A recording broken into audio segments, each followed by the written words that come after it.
Uninya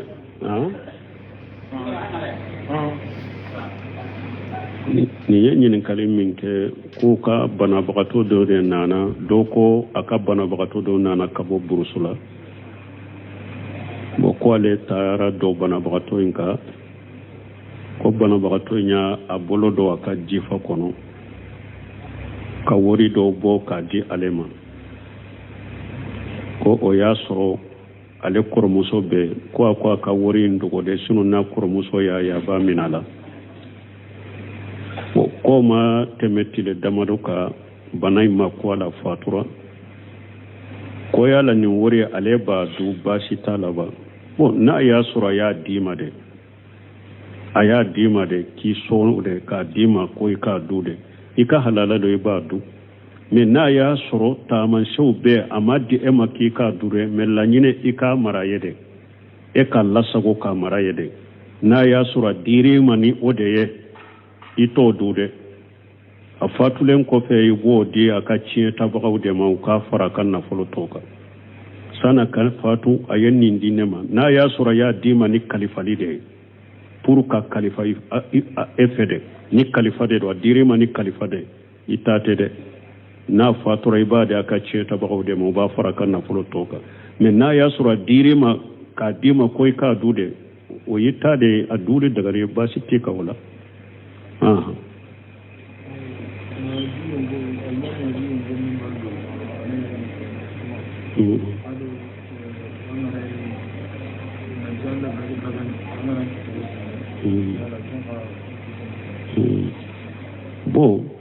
ko alimami k'a yɛrɛ lamaga minbari kan o bɛ cogo di y'a dɔn ciden an ye ciden ka lamaga min fɔ a y'a bolo lamagali min fɔ ciden ka kutubaw ye kutuba cogo fila de kutubatul aridi wa kutubatul murattab kutuba balilenw dɔ bɛ na ciden b'olu kɛ ani kutuba minnu wagati bɛɛ a b'u kɛ sali kutuba ani juma kutubaw ciden ka kutuba ye cogoya fila de bon ciden ka bolo lamaga min filɛ nin ye an t'a dɔn a y'a kɛ kutuba min na yala kutubatul aridi do ou bien kutubatul juma do u ko a y'a kɛ minbari kan mais a ka sunna ye min ye ni dɔɔnikɛbaaw y'a fɔ kutuba kalan na kutuba kalan na t'i yɛrɛ lamaga n'i bɛ juma kutuba de kalan min ye ibrahima suraymu a ye kitabu dila nin kan fiqhul kutubati wal khatib fiqhul khatib wal kutuba ni taara o kitabu fana muraja ka kalan dɔɔnikɛbaaw ye adabu fo kutuba kalan na la ni kutuba la i b'o sɔrɔ kɔnɔ wala kutuba kalan na ka to k'i yɛrɛ lamaga minbari ka k'i bolo ma lamaga kutuba ka adabu tɛ mais ciden ye nin kɛ ni sababu dɔ de ye ka ala ka bonya yira ani ka ni mankutu sabati ala ye mais juma kutuba e t'i yɛrɛ lamaga a kanunen tɛ i kana to k'i bolo fana ma lamaga kutuba larabu a kanunen tɛ fo dɔɔnikɛbaaw ko kutuba la bolow bɛ kɔrɔta yɔrɔ min ciden tun bɛ n'a bɛ sanji ɲini duwawu kɛ minbari k'a b'a bolo ja jama bɛ se k'u bolo ja o la o sabatira ciden bolo u bɛ ka bolonkɔni kɛ ten o sabatira ka bolo ja dɔrɔn parce que basir k'a to minbari ka don dɔ la a y'a bolonkɔni kɔrɔta ten sebaw y'a nankariya kan u ko ciden sallallahu alaihi wasallam a tun t'a bolo kɔrɔta kutuba la fo n'a bɛ duwawu kɛ sanji ɲini duwawu n'a b'a kɛ ni o tɛ a t'a bolo kɔrɔta kutuba la a don sebaw y'a nankariya kan tuma min hara y'a bolonkɔni kɔrɔta o la kutuba kalan na bɛ jɔ de u tɛ yɔrɔ si lamaga o de ye kutuba adabu ye a ye mun fɔ ko fana ko e k'i bolo kuru ko sankaba cidi ala bɛ sankaba 7 kuru a kini bolo la e k'i bolo kuru ko i bolo o tɛ daga ye dɔɔnikɛbaaw ko o tɛ daga mɔgɔ ye ciden ma ala ye ciden ka bolo lamagali min filɛ nin ye ama ala bɛ sankaba in minɛ cogo min ciden m'o fɔ dɛ ciden de yɛrɛ de y'a bolo lamaga ka taa ɲɛfɛ ka nati ka ala ka bonya yira yumajidullah ka ala ka bonya yira mais ate komi ciide nye ala ye be sankaba mina cogo min qiyama ko ciide nye walla daga de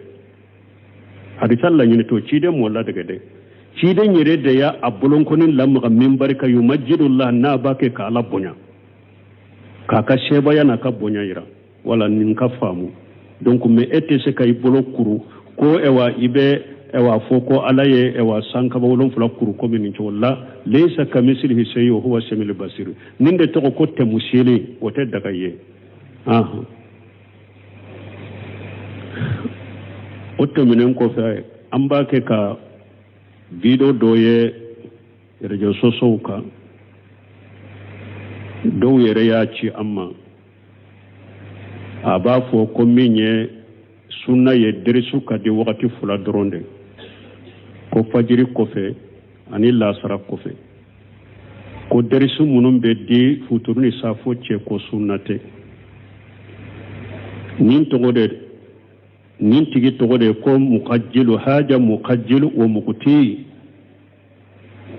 nin tigi togode ko ka silamiya la maloya ka silamiya la bila ninun be la nyine yede ka hada madaw mabbo doni dini mani derisu dini ani doni nyini muqajjil wa muqti ewa qatawdo ay qataw kala do fana ya qataw ke fana ka fo futuru ni sa foce ka derisu de ko sunnata e qataw bele bele bate ni nya qataw ye doni tibari man min fo doni kibaw ye min fo fardaw ko fe ka derisu de sariya de do fen kanunende do uko ka mogo lakala ka doni de ka derisu de mogo lakala sariya ma wakati kerenkerelen ko la mogo lakala sariya ma wakati kerenkerelen ko la farda sallu ko fe fana ka derisu de ka mogo lakala fen kanunende do uko o sabatira cide nyere bolo abi jaydil ansari hadisa be sahih muslim kono ako dondola cide nye fajiri sallinu uluye fajiri sallilen kofe cide nyere la mimbalika ka kutuba kala uluye fo salli fana sela ajigina ka salli fana salli o kofe yelena mimbalika ka kutuba kala ulule fo lagasara sela ajigina ka lasara salli lasara fana kofe aye kutuba kala uluye fo kata tilebbi ko fenwo fembe u ka sariya la nu kan mako bala ko cide nyo fo ulu ye kutuba in kono mi nya tanga iya tanga ulu yu tanga cide mbolo sallallahu alaihi wasallam ko nin cabatira cide mbolo ko sabatira fana sebo ya fo ko farda kofe ni cide mba ape kawulu waju kumbu bila sira na ye farda salli abe yelema kanyesi jamama be farda salli ka yelema kanyesi jamama abe min fa bofo ana sika hadisa be ako dondola safo kofe ko cide nye safo bila fo su tara doni chaman tara sula o kofe cide nana ka safo salinu uliye kulu waju wala farda sallu kofe farda mabo farda la kamugo lakala kamugo hakli jigi woye nyumande cide nyoke uko ibn abbas ibn mas'ud farda kofe nonun tumbe mugo lakala kana sebo tola kana tabina wula salfu salihun kalan kala be hadisa be salafu ya be kala ka be nyi mina nyogo na misiru de kono sisa nyere de jami'a udilana kala nyoro udilala sino jamakulu sabain tilela kala nyoro tunte jami'a tunteo madrasa tunte uyu ka kalam be mina nyogo na misiru de kono uko ayimma mawuli baninka majhabi nani tigu mawuli baninka fardaw kofe nube derisu shigi kamugo lakala donc atigiye min fo ko futunu safo ce ko o derisu ko te sunna ale de masaba fo bal ale ka kuma min fulen ni nyede o de besega ke bidiya yere ale ka kuma min fulen ni nyede o de besega ke bidiya donc salafu mawuli mo folo mawuli no be derisu de nyogo ma misiru kono fardaw kofe futuru ne safo ce jiya pantanani ni tara yoro derisu be misiru kono futuru safo ce be se ka ne ko bidaye chogodi ewa tilemandere la mais mogo do fana be ube kuma do fo kuma munu ni doni ke baga ma fo ulunye purun fana ka nin kuma fo nin fana bɛ se ka bange ni nin kuma fɔli nin fana bɛ se ka dɔɔni ni nin kuma fɔli dɔw fana bɛ kumaw sajuw dɔ fɔ ni o ye wala an bɛ min fɔ sababa t'o la dɛ salafu ma wuli fardaw kɔfɛ n'u bɛ derisu di ɲɔgɔn na u bɛ ɲɔgɔn kala awa a bɛɛ don hadisa kɔnɔ fana ma sama qawmin fi bayti min buyutillahi yatluna kitaballahi wa yatadarrasunahu bainahum إلا نزل عليهم السكينة وحفتهم الملائكة وذكرهم الله في من عنده ni hadisa sarahu bagaw ye ni hadisa bila derisu dideka ka derisu di ɲɔgɔn ka ɲɔgɔn kala kuranaw la kurana tawsir la ka ɲɔgɔn kala ciden ka hadisaw la ka ɲɔgɔn kala fiqh kitabu la hadisa sarahu bagaw ko nin kɔrɔ ye o de ciden ko jamakulu site n'u bɛ fara ɲɔgɔn ka so dɔ kɔnɔ ala ka sow la n'u bɛ kurana kala ka ɲɔgɔn lakala kurana la fo hakili sigi bɛ jigu kan malikaw bɛna k'u kɔle aw ala b'u kɔ fɔ malika minnu bɛ ala fɛ sanfɛ ala b'u kɔ fɔ u ye ni hadisa a ma salli wagati bɔ salli wagati la a ma salli wagati bɔ salli wagati la wala derisu ka di fardaw kɔfɛ ka ɲɔgɔn lakala ka derisuw di waati kɛrɛnkɛrɛnnen sariya ma waati kɛrɛnkɛrɛnnen sigi o la dɛ a ma danke o la ma waati kɛrɛnkɛrɛnnen sigi o la wala an bɛ min fɔ a tigi ye ani mɔgɔ minnu ye bidiyo mɛ tiɲɛ t'a la dɛ ale de ka kuma in yɛrɛ bɛ se ka kɛ bidiya ye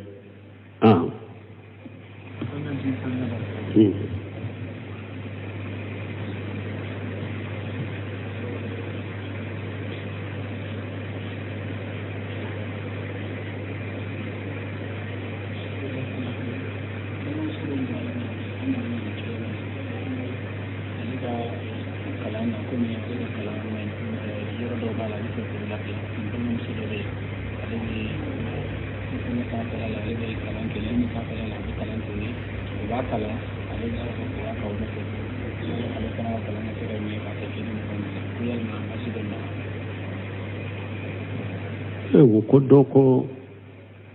an balimamuso dɔ ko ale bɛ kurana kalan de la bon ale ka kalanw harafu dɔ tigɛlen t'a bolo mais situ ka i b'a sɔrɔ karamɔgɔmuso dɔ bɛ ale bɛ se ka kalan kɛ o ye siti kan n'a ka kalan min ma tigɛ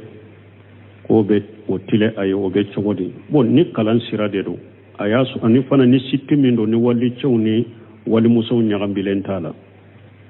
n'a y'a sɔrɔ siti min don walicɛw b'a la walimusow b'a la i kana kalan kɛ siti kan ni cɛw b'i lamɛn ko i bɛ kuranna tajwidi an ka karamɔgɔbaw ma sɔn o ma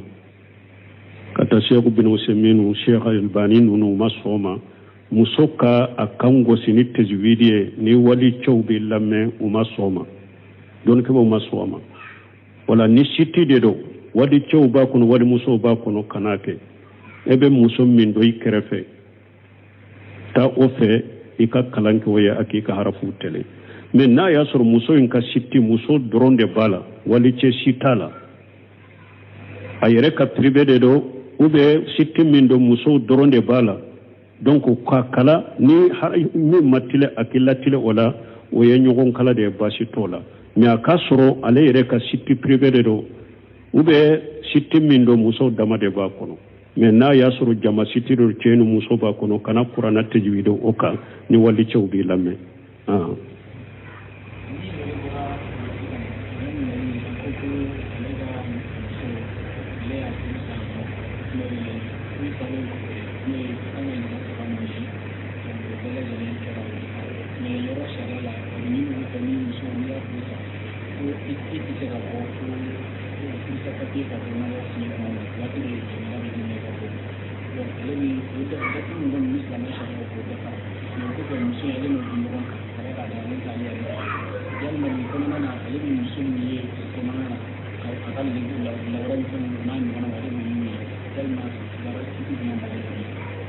ale y'a bila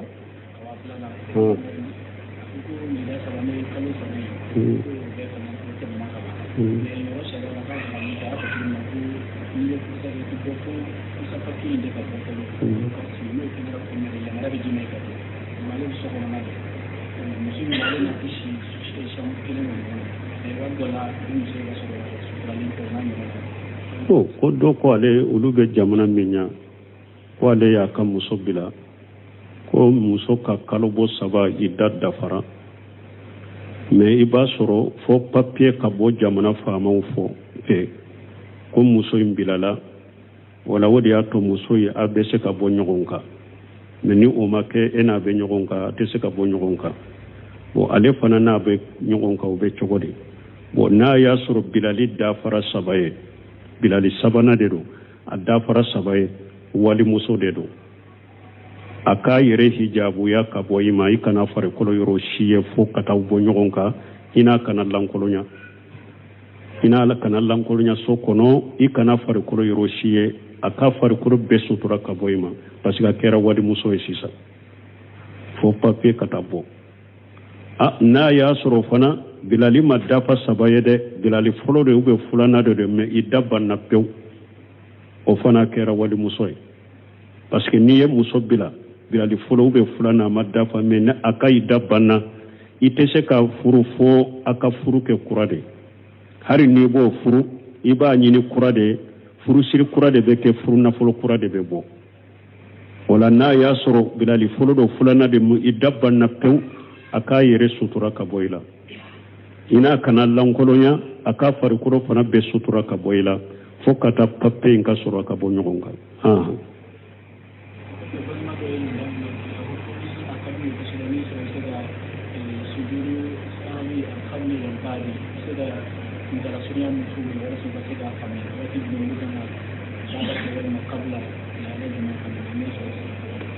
bon ko ewa do ko ewa min ye sujudu sahawi ye bɛ se ka faranfasiya suruma juman fɔ la pour olu ka se k'u bɔ ɲɔgɔn na fɔlɔ n b'a f'u ye risalatu fi sujudi sahawi li Sheikh Muhammad ibn Salih Uthaymin u ka taa o ɲini o y'o faranfasiya kosɛbɛ wala ɲinan sujudu sahawi o de tɔgɔ ko ɲinan sujudi kabula ye de i bɛ min kɛ sani ka salamu bila baada ye de salamu bilalen kɔfɛ i bɛ sujudu 2 min kɛ donc min ye kabula sujudu ni baada sujudu bɛ hadamaden sɔrɔ kabula bi sɔrɔ de ni sali nagasira baada bi sɔrɔ de ni dɔ farala sali kan pour k'u surunya ka sali nagasiya dɔ ye mun ye misali la sali min ye tahiya 2 ye tahiya fɔlɔ e kan ka sigi ka tahiya kɛ i ɲinɛna i wulila i jɔra i tɛ sagi tuguni i bɛ continuer ka tahiya in to yen ka continuer ka sali la mais ni sali dafara sani ka salamu bila i bɛ ten turu duguma siɲɛ 2 o ye kabla sujudu ye pour ye tahiya fɔlɔ min to yen o b'o furakɛ nagasili dɔ tuguni subhana rabbil azim min kan ka fɔ uruku la e ɲinɛna i m'o fɔ sali nagasira ni ka sali dafara sani ka salamu bila i bɛ kabla sujudu kɛ dɔ bɔra sali la ou bien subhana rabbiyal a'la e kan ko fɔ i ka sujudu la i ɲinɛna i m'o fɔ sali nagasira ni sali dafara i ye tahiya kɛ sani ka salamu bila i ten turu duguma siɲɛ 2 i ka salamu bila o ye de ni sali nagasira kabula bɛ kɛ baada bɛ kɛ n'i ye dɔ fara sali kan i bɛ baada kɛ o de la ni dɔ farala sali kan misali la sali min ye arakan 2 ye komi fajiri arakan 2 dafalen e ɲinɛna i wulila ka taa arakan 3nan na hari ni jɔra de n'u ko subhanallahi i sagi i ka sigi i ka tahiya kɛ ka salamu bila i bɛ baada kɛ nin yɔrɔ la parce que i ye wulili min kɛ ka jɔ o farala sali kan i bɛ baada de kɛ nin yɔrɔ la ou bien sali min ye arakan 4 ye e ye 2 sali dɔrɔn i tahiyara tahiya fɔlɔ kɛ i ɲinɛna i ye salamu bila n'u ye hakili jigin u bɛ yɛrɛ hakili jiginna arakan 2 min tora u naati i bɛ tahiya ka salamu bila ka baada kɛ parce que i ye salamu min kɛ o farala sali kan baada bɛ kɛ nin yɔrɔw la a kɛra kunbelemina dɔ de farala sali kan ou bien a kɛra sali sujudu ye 2 de e ɲinɛna ka sujudu kɛ 3 ye dɔ farala sali kan minye ube minye nani dafare wulila kata duru nanma nu ko subhanallah isagi kasigi ikat tahiyya ko febe salamu bila o ko febe tenturu duguma sinya fula be salamu bila ninye badai shikka ye chogo ya fulai ni hada maden shikka sikara na ya suru shikkate mugo min kallada ni shikka ye mugo min kallada de ale donna sallila durabe shikka sikaru ba fode ma wasu otigi ete wuli onofe meni wasu tila ishikara ikasali la sisa ebe ka arakan fulana de la shikanana yalin ka arakan fulo de ninye uben ka arakan fulana de ninye ishika shikara na ya soro yoro do giriyara ibolo shika in kofe yoro do giriyara ibolo iko yala be fulo de la uben be fulana de la anana giriya ibolo konni nyenka fulana de parce que folon tuma minye facha kala nyen sora daka fulana de fulen nyenye facha karam fulaka ni sora fana daka ni yoro do giriyara ibolo min giriyara ibolo ibe tugo ola na giriyara ibolo ko ibe fulana de la iba jate fulana ibe salli to dafa men ni yoro la ni ye salamu bila ibe bada de kay ni yoro min girana ibolo itugura odela ibi ka salli dafa men ni ye salamu bila ibe bada de kay ni yoro la bon ni sika wa chogo ya fulana sika sikara yoro sima giriya ibolo mbe folo de la mbe fula yoro sima giriya ibolo itugu dankanyala ibe itugu dankanyala dankanya munye ajate mina doronya arakan kelende salli donc ibe na ni fulana kana ni sabana ni salli nani de kana ni nani ne men ni yoro la ibe qabula de ke ni tugura dankanya de la ni tugura dogomani de la ibe qabula de ke ni tahiyya ke salli dafa pew ka tahiyya ke sani ka salamu bila ibe tenturu duguma sinya fula ibe salamu bila wala qabla ni bada ni chogo de la nagasili ibe qabla sujudu ke jidili ibe bada sujudu ke bo sikka yoro chogo ya fula ni tugura dogomani de la ibe qabla de ke ni yoro do de giriyare bolo ay tugura o de la ibe bada ke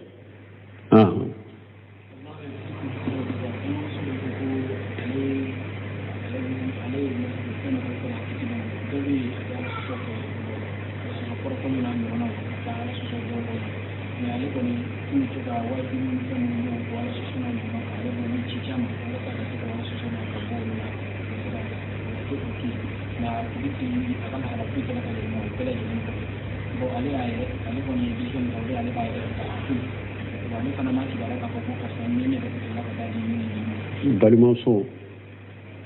akomu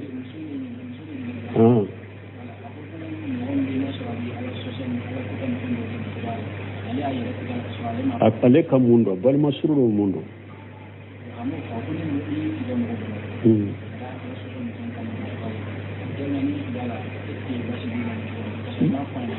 bon ko mogo do ko akanyinen kale mogo do be abe ala soso ke wala soso in keto agolo eba toka wajulu munumbe wala soso sukuka wala soso bali ebo wajulu ci ama metusura ma ala soso in bila e fana yere tige ka bola ko obe chogodi an ko mogo min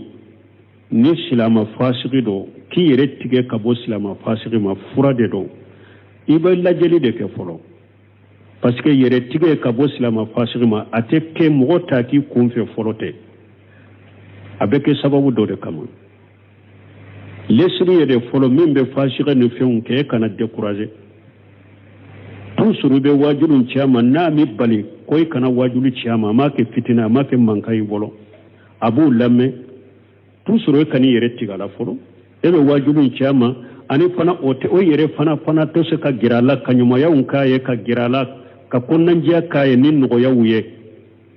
ka konnan jiya kaye nin no ya wuni ma jigin ni hikima wuye tout suru ibi konnan jiya kaye de ka bilasira de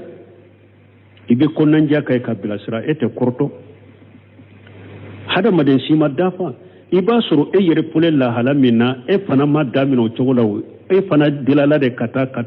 ni ye min do ko amani babila e fana be cogo mi ima ke o cogo la direct o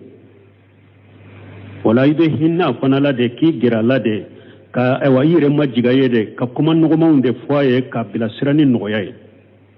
ibo de ke folo bon ni e yere yado wajilu munun be chama ulu manda yera yo ke fitinai e min yere ba abila sira ayo de ke fitinai ama so cogo shi da le da wala yere tige lajeli be ke sisa nin fule la hala mina ni ne yere tigala nka yere tige mbe ke furaye ka ke sababu ye abe ala soso na la kuta mina babila ibi yere tigala parce que ye furade mais ni ya do karasa fule ne nka kunanja be kai ka girala o ma foinya e wa hari ni ni yere tigala fana wote foinya iti yere tigenena tusuru ebi e wa toka girala de kan kunanja ni ne shawu ni fe unkai la ala na kanda iti yere tigala ne minye abe ala soso mina iba akoni wala soso hake ani fara ite faraka ala soso ina abe ala soso mununa kana faraka wulula ani ba koni wala soso nunun ka hake me yere tige koni ye furade ni yere yado ni yere tigala ubeke fura islamiyan masalha bola ibi yere tigala ni yere yado ni yere tigala islamaka masalha taala woteke fura yere tige intoye tusuru ebe bila sirale min ka ise ko hake boke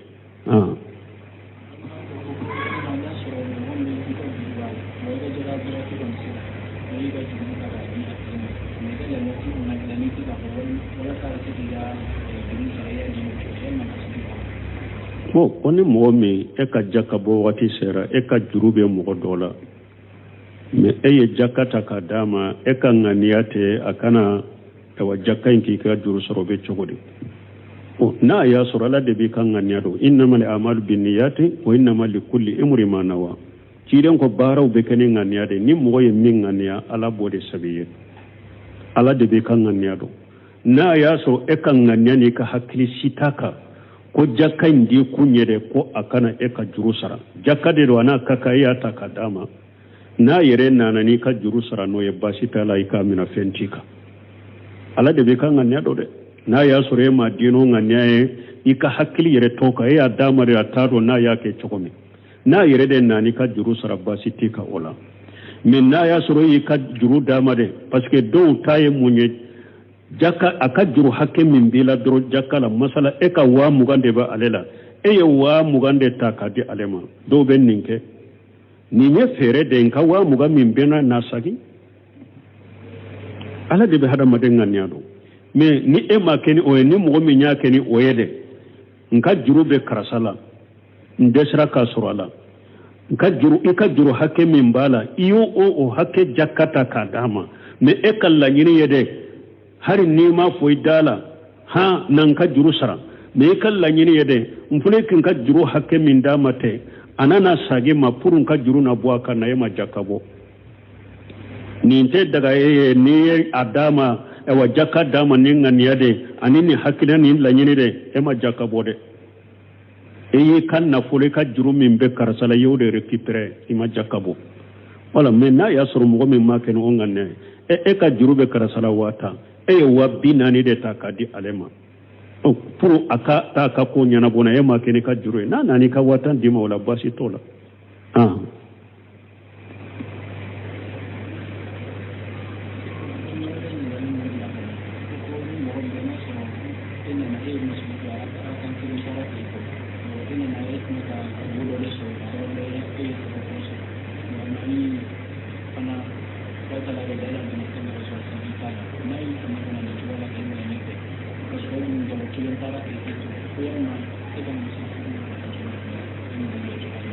bo koni mogodo kanyinen kali ko ale kera masbugo de mana masbugo kore monye aya sura limamine jamado na salli kono alenye ale nana kado salli kono ala ya ke ale ye wodo soro safa folo la de nana jo safa folo la ko do ye alimami fana soro alimami bora aya ale de sama kana ko ale be jamala salli chogodi ibe salli ni jamai jama min be e kofe wulu ka salli be dafa enye nu wulu ka salli dafara ube sigi kima kono e ka to min toraila ika salli to min toraila ni yo salli ibe salamu bila o fana be salamu bili no fe o ba ke o chogola don kuma ko bu swala fana ni e ka salli dafara e ye jama min soro sallila na kadu ye ubi ka faranyogonya ngania ku kattahiya ke ka salamu bilinye ubi ka faranyogonya ngania kattahiya ke ka salamu bilinye na kadu ye fana ubese ki makono e ka salli to min tora ila donc ibe ni nana sigi ka to dafa kattahiya ke ka salamu bila abe salamu bila nyogon fe ni be sabatira ciden bolo salatul khawf ciden sallirani jama foloye ciden jolen tora ulu yu ka salli dafanu yereye utara jugu fe jama fulana nana ciden ye arakan kele salli nunu fana ye ciden ka salli dafara ciden ye salamu bila ulu fana ye uta dafanu yere mana alimami ko femugo alimami be se ka salamu bila enya be se ki ta dafane e yere e fana be se ka salamu bila alimami nye be se ka alimami fara nyogonya ngane ka salamu bila imaju bunu jabali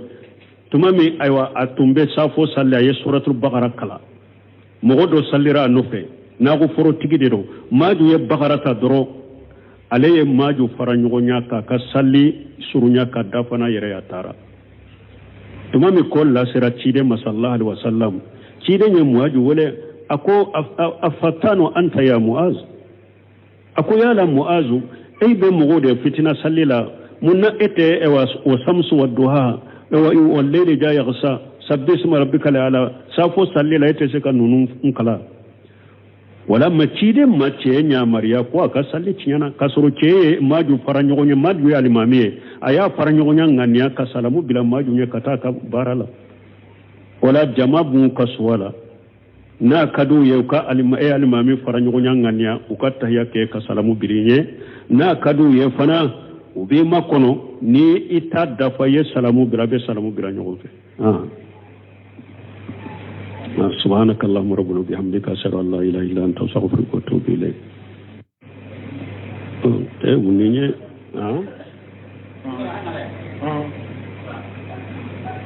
niye ñinin kali min ke ku ka banabagato do de nana do ko aka banabagato do nana kabo burusula bo ko ale tara do banabagato inka ko banabagato nya abolo do aka jifa kono ka wori do bo ka di alema ko o ya soro ale koromuso be ko akwa ka wori ndugo de sunu na koromuso ya ba minala ko ma temetile damado ka banay ma ko ala fatura ko ya la ni wori ale ba du bashi talaba bo na ya soro ya dima de aya dima de ki so de ka dima ko ka dude ika halala do ibadu me na ya soro taman shawbe amadi emaki ka dure melanyine ika marayede e ka lasago ka marayede na ya sura diri mani odeye ito dude afatulen ko fe yibo di aka ciye tabagaw de ma ka fara kan na folo toka sana kan fatu ayenni dinema na ya sura ya dima ni kalifali de pour ka kalifa efede ni kalifa de do dirima ni kalifa de itate de na fatura ibade aka ce ta bago de mo ba fara kan na fulo toka me na ya sura dirima ka dima koy ka dude o yitta de adude daga re ba sitte ka wala